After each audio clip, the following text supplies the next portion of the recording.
नमस्कार, मैं हूं प्रदीप। आप थिंक 360 देख रहे हैं। आज बात करेंगे राजनीतिक सरगर्मियां क्या चल रही हैं भारत में, खास करके कई सारे मुद्दों पे बात करेंगे। और हमारे साथ बात करने के लिए खास मेहमान हैं हमारे साथी विवेकानंद शर्मा। तो नमस्कार। स्वामी विवेकानंद जी, बहुत स्वागत है आपका। नमस्कार। राजनीति की गहरी पकड़ है, आपकी समझ है, लंबे समय से पत्रकारिता में है। क्या सोच रहे हैं मौजूदा, खास करके अपन बात करें जो गर्मा गर्म चल रहा है दिल्ली वाला मामला, तो दिल्ली में क्या लगता है भाजपा जो है वो दिल्ली का दिल अभी तक क्यों नहीं जीत पाई है? साहिब सिंह वर्मा, सुषमा स्वराज के बाद मामला अ, ठंडे बस्ते में है। जी, यदि दिल्ली की राजनीति को देखेंगे तो 2 तरह की चीज़ें आपको वहाँ दिखेंगी। ख़ासतौर पर अभी आप देख सकते हैं 2014 से नरेंद्र मोदी जब से केंद्र में गए हैं, उसके बावजूद भी भाजपा वहाँ की विधानसभा में कुछ ख़ास नहीं कर पा रही है। इस चीज़ को विशेष रूप से समझने की आवश्यकता है क्योंकि लगभग यही वो कालखंड था जिस कालखंड में अरविंद केजरीवाल का उभार हो रहा था। उसके पहले जिस तरीके से अन्ना आंदोलन रहा, स्वामी रामदेव का जो आंदोलन रहा, बेसिकली वो सारा आंदोलन टिका हुआ था कांग्रेस के विरोध को लेकर। लेकिन उस कांग्रेस के विरोध को देश के परिप्रेक्ष्य में आप देखेंगे, तो भारतीय जनता पार्टी उस विरोध को गेन कर गई। उसको आधार मानकर और लगातार जो है वो लोकसभा में वो चुनाव जीतती रही है। अब आप ये भी देख सकते हैं लेकिन कि लोकसभा चुनाव में भाजपा बहुत अच्छा कर रही है जी। दिल्ली में। लेकिन विधानसभा चुनाव आते ही क्या हो जाता है, तो इसको समझने की खास आवश्यकता है। और वो आवश्यकता जो है वो यदि आप पड़ताल करेंगे तो मुझे ऐसा लगता है कि दिल्ली की जो जनता है वो विधानसभा चुनाव में जिस तरीके से कांग्रेस पार्टी के चेहरों से उकता गई, बोर हो गई, कमोबेश वही स्थिति वहां स्टेट लीडरशिप में भारतीय जनता पार्टी के पास है।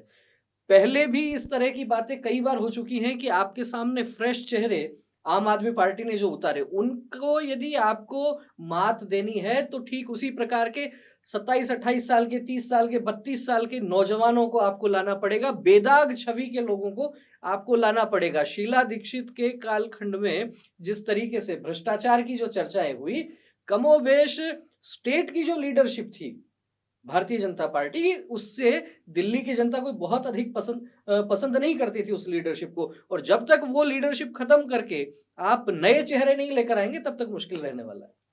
तो नए चेहरों में कौन? भाजपा तो हर बार नया ला रही है, इस बार तो कोई चेहरा ही नहीं है। पहले किरण बेदी को लाई, उसके बाद वो जो आपके प्रदेश अध्यक्ष थे जो गीत गाते थे, मनोज रिंकिया के पापा वाला गीत हाँ। उनका फेमस है, मनोज तिवारी जी। जी, जी। तो अब दिल्ली जो है उसका दिल टटोल नहीं पा रहे हैं मोदी जी, जबकि वहीं बैठ रहे हैं। जी। अमित शाह वहीं बैठ रहे हैं, आपके जेपी नड्डा भी वहीं बैठ रहे हैं। आपके आस पड़ोस के जो राज्य हैं दिल्ली से टच होते हुए, जिसमें उत्तराखंड, उत्तर प्रदेश, राजस्थान, हरियाणा, पूर्वांचल का भी मामला बीच में पूरा खूब पूरा गरमाया जो है। है वो चारों तरफ भाजपा है। एक हिमाचल अगर छोड़ दें अपन टच को, हालांकि हिमाचल पंजाब के बाद लागू होता है, जी। लेकिन पूरा चारों तरफ भाजपा है, केंद्र में भाजपा है। लेकिन ऐसा क्या जादू कर रखा है इन्होंने, झाड़ू वालों ने, कि कमल पे झाड़ू फिर रहा है? देखिए, मुझे ऐसा लगता है कि जो भारत की सामान्य जनता है वो भोली जनता है। और फिर चुनाव जीतने के लिए जिस बाकी प्रकार स्टेट वाले बोले नहीं है नहीं ऐसा जो बीजेपी को मैं ऐसा जिता नहीं रहे कहूँगा। हैं। कारण देखिए आप, प्रदीप जी, जो आंदोलन चला, जी। उस आंदोलन की धुरी, उसका आधार क्या था? उसका आधार दिल्ली था। और आपने भी उस समय देखा होगा, यदि आपने कवर किया होगा पत्रकारिता में, आप देख ही रहे हैं, उस आंदोलन में कौन आते थे? नए जो युवा कॉलेज जाने वाले जो बच्चे हैं, वो अपनी पढ़ाई पूरी करके या कोई 8 घंटे की नौकरी कर रहा है, वो लड़के, और बड़ी संख्या में वो लोग वहाँ, तो वहाँ उनको एक आशा की किरण ये नज़र आती थी कि ये लोग आएँगे, क्योंकि एक प्रकार से राजनीति में जो कहा जाता है, एक सांपनाथ है, एक नागनाथ है। जी। तो फिर क्या चाहिए? कुछ नया चाहिए। और वहाँ पर अरविंद केजरीवाल लोगों को ये विश्वास दिलाने में एक बार तो सफल हो गए थे। उसके बाद में फिर जो सारी चीज़ें हुई, उसको मुझे लगता है कि भारतीय जनता पार्टी ठीक प्रकार से मैनेज नहीं कर पाई। मिसमैनेजमेंट के कारण भारतीय जनता पार्टी वहां हार रही है, या फिर ये कहिए कि जो माइक्रो मैनेजमेंट कहा जाता है, मुझे लगता है उसमें कहीं ना कहीं चूक है। ठीक प्रकार से सर्वे नहीं किए जा रहे हैं, या फिर किसी को खुश करने के लिए जो कुछ रिपोर्ट्स को आगे पीछे कर दिया जाता है। क्योंकि जैसा आपके सामने विपक्ष है जिससे आपको टक्कर लेनी है, तो वहां सारे अस्त्र शस्त्र जैसे दूसरे मैदानों में चल रहे हैं, वहां वो नहीं चलने वाले हैं। नया मैदान है, नए खिलाड़ी हैं, तो फिर कुछ नया करना पड़ेगा, और जब तक ये नया नहीं होगा तब तक पार नहीं पड़ने वाली। तो अन्ना वाले आंदोलन से पार्टी निकली 2013 जी। और उसमें कई तरह की मामले हुए थे, कई तरह के किस्से हैं, सलवार पहन के भागने के किस्से हैं, हाँ, किसी कवि के एक राष्ट्रीय मंच पर उसकी आमदनी 4 गुना 10 गुना हो जाने के किस्से हैं, और जी। उस कवि कुमार विश्वास खास करके जिनकी हम्म। राजनीति में एंट्री होती है, जी। और वो बड़े गजब, मैं उनको मानता हूं कि वो बंदा जो कवि की कर्तव्य बताते हैं कि कवि का क्या कर्तव्य है कि अगर सत्ता पे बैठा हुआ व्यक्ति मदान्ध हो जाए तो उसके खिलाफ वो खड़ा हो। तो कांग्रेस के वक्त में तो वो खिलाफ खड़े थे।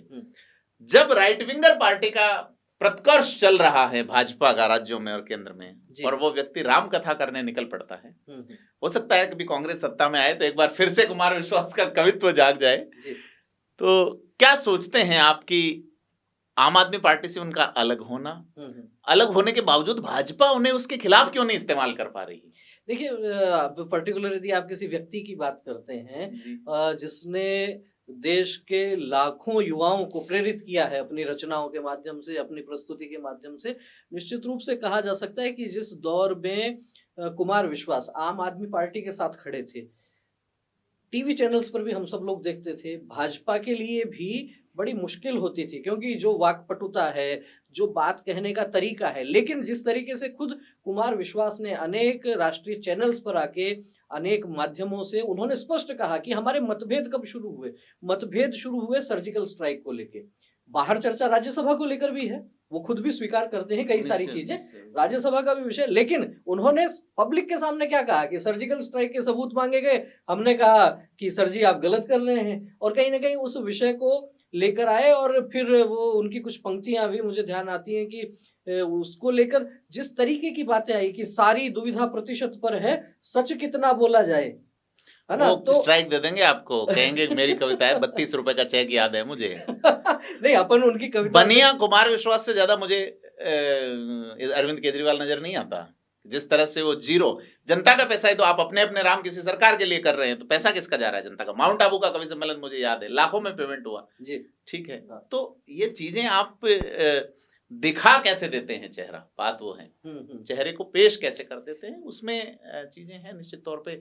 अब वो केजरीवाल पे मैं तो ये कह रहा हूँ पॉलिटिकली बीजेपी उनका इस्तेमाल नहीं कर पा रही है। वो इतना आसान है नहीं ना, वो उपयोग करने देने वाले नहीं है। असल बात ये है, कोई सामान्य व्यक्ति होता है तो चाहे भाजपा हो, चाहे कांग्रेस हो, या चाहे दूसरा दल हो, लेकिन कुमार विश्वास निश्चित रूप से एक बुद्धिमान व्यक्ति है और बहुत आसानी से किसी के चंगुल में नहीं आने वाले हैं। एक कहावत हमारे यहाँ चलती है कि जानवर बड़ा होता है तो छोटे पिंजरे में नहीं आता, है ना। यदि आपको ऐसे व्यक्ति को अपने ओरा में आपको लेना है तो कहीं ना कहीं उससे बड़े ओरा वाला राज्यसभा वाला बीजेपी कर नहीं रही है अभी, लग रही है। केवल राज्यसभा विषय भी नहीं लगता, क्योंकि जगह जगह डिमांड बड़ी हो गई है। हाँ, जगह फिर चीजें बहुत सी आती हैं, पुरस्कारों की बातें आती हैं, वो कहते हैं कि मुझे कोई देने वाला भी नहीं है। फिर मंचों पर जो उनकी लोकप्रियता है, मुझे लगता है कहीं ना कहीं वो भी उससे बाधित हो सकती है, उस पर प्रभाव पड़ सकता है। छोड़ते हैं अपन, भाजपा के पास क्या विकल्प है दिल्ली में?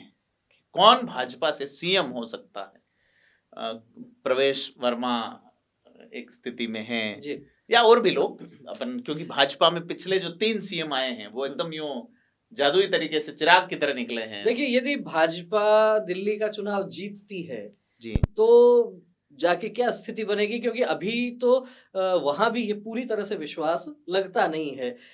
वो अलग बात है कि सामने वालों के बराबर घोटाले आ रहे हैं, कई सारे नेता जेल में जा रहे हैं, कई लोग अपनी अलग अलग पंक्तियों के माध्यम से भी बात कहते हैं, घोटालों की दुनिया में तो सबसे न्यारी मूरत लाचारी नजर आती है जब देखे तेरी सूरत। बहुत सारी चीजें आ रही हैं। तो पहली बात तो ये है कि ये रण कैसे जीता जाए, और इसके लिए भी साम दाम दंड भेद सब तरीके की चीजें। आप देखिए ना कि एक तरफ इंडी अलायंस की जो बात होती थी, राहुल गांधी और अरविंद केजरीवाल एक साथ खड़े होते थे, कहते थे हमें मोदी को हराना है, लेकिन दिल्ली का चुनाव आते ही क्या स्थिति हो गई। हाँ, सही बात। इससे पहले हरियाणा वाले में भी, हाँ, तो हरियाणा में भी वो स्थिति हुई। तो मुझे किसी कवि की वो पंक्तियां याद आ गई कि जो गठबंधन ये करते हैं अलग अलग प्रकार से, कि शब्द अक्षर एक आगे पीछे होता है और कुछ ज्यादा बड़ा अंतर नहीं है, कि गठबंधन की आड़ में ठगबंधन का राज, और सबने मिलकर लूट ली लोकतंत्र की लाज।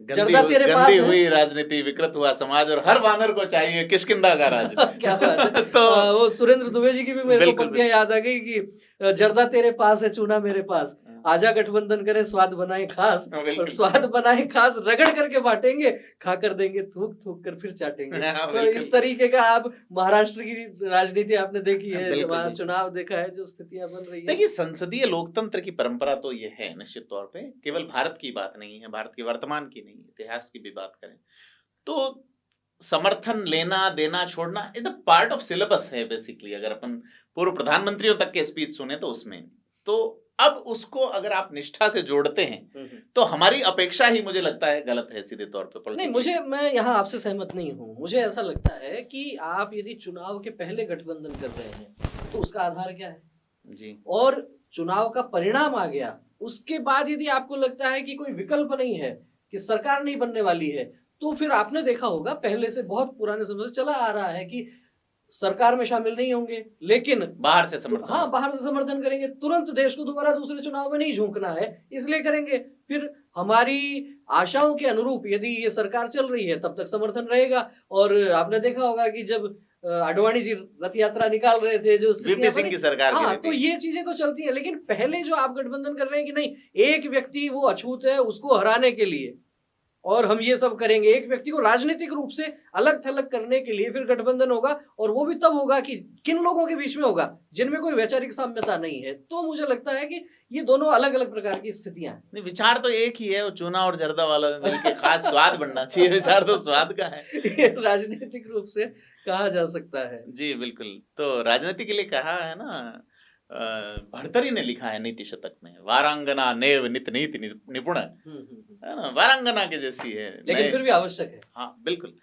तो यह बहुत से लोगों ने कहा है कि राजनीति जो है वो आवश्यक बुराई है, आप इससे निर्लिप्त नहीं रह सकते, क्योंकि यदि आप मतदान करते हैं तो कहीं ना कहीं आपका विचार कहीं ना कहीं किसी पक्ष में जाता है। मैं अक्सर ये बात कहता हूँ, जो पत्रकारों के लिए भी कहता हूँ कि ठीक है आपका कोई काम है, आप टीवी चैनल पर बोल रहे हैं, आप आर्टिकल लिख रहे हैं, आप खबर लिख रहे हैं, लोग कहते हैं ना निष्पक्षता की अलग विषयांतर हो जाएगा, लेकिन मुझे लगता है कि इस समर में निष्पक्ष शायद कोई नहीं रह पाएगा। ठीक है, आपका जो कर्म है वहां आप प्रभावित नहीं होने देंगे, लेकिन आपका अपना एक विचार हो सकता है। जी बिल्कुल सही कहा आपने।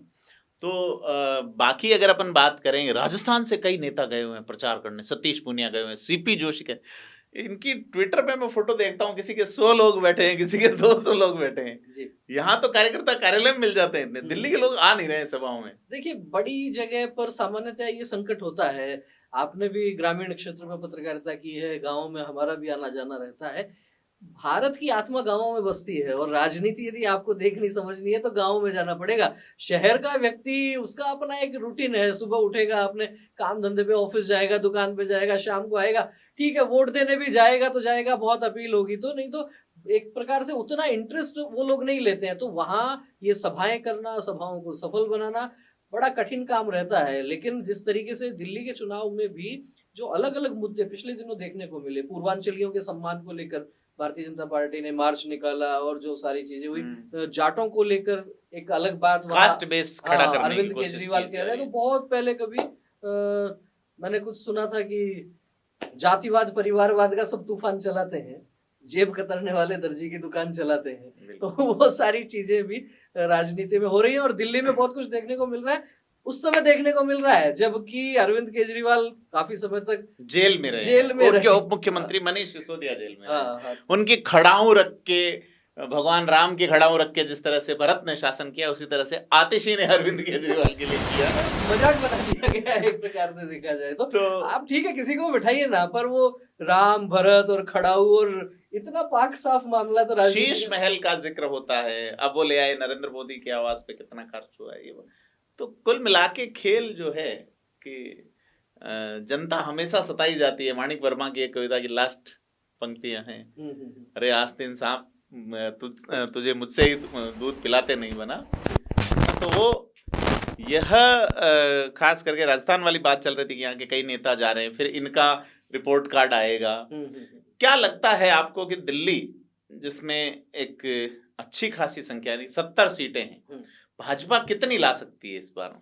देखिए, अभी तो ये कहना बहुत जल्दबाजी कांग्रेस होगी। तो शून्य पर रहती है, कांग्रेस का क्या है, कांग्रेस कितनी ले आएगी, एक आधी मिलने की उम्मीद है हमें। 1-2 सीटें तो शायद जीत सकते हैं, इतना अब लंबा तो इतना समय हो गया। लोगों को इतनी तो दया भी आने लग गई होगी। इसीलिए तो बहुत समय बीत गया है। और वैसे भारतीय जनता पार्टी की राह आसान भी तब होगी जब वहाँ कांग्रेस कुछ वोट लेकर जाएगी। जी, क्योंकि जो कांग्रेस का वोट था वो सारा शिफ्ट हो गया आम आदमी पार्टी की जी तरफ। बिल्कुल। और साथ ही साथ जो नए वोटर्स थे, जिनको लगता था कि नहीं, कोई परिवर्तन होना चाहिए, कोई नया व्यक्ति आना चाहिए, तो वो उस आंदोलन के बाद जो हवा बनी थी, उस हवा के कारण भारतीय जनता पार्टी का भी यदि आधा 1% वोट भी छिटका है, या फिर भाजपा के जो पुराने चेहरे स्टेट की लीडरशिप में जो दिखते थे, उनके प्रति जो एक प्रकार से हम ये कहें कि निराशा का भाव जो था, वो समाप्त तब होगा जब नई ऊर्जा दिखेगी कैंडिडेट्स को लेकर। और साथ ही साथ माइक्रो मैनेजमेंट की जो बात होती है, जो पन्ना प्रमुख तक की बात होती है, जिस आधार पर भारतीय जनता पार्टी पिछले 1.5 दशक से चुनाव लड़ रही है, खासतौर पर अमित शाह ने जिस तरीके से जो काम किया था, मुझे लगता है कि ये जो मैनेजमेंट है, ये यदि ठीक रहा तो कोई बड़ी बात नहीं है कि हरियाणा में जिस तरीके से आखिर में सब चौंक गए, तो हो सकता है दिल्ली इस बार बिल्कुल, चौंका दे। चौंकाने का दौर चल रहा है, तो विवेकानंद जी से दिल्ली के चुनाव पे लंबी चर्चा हुई और हम आश्वस्त करते हैं कि विवेकानंद जी को अक्सर हम चर्चा के लिए बुलाएँगे और बात करेंगे राजस्थान पे भी।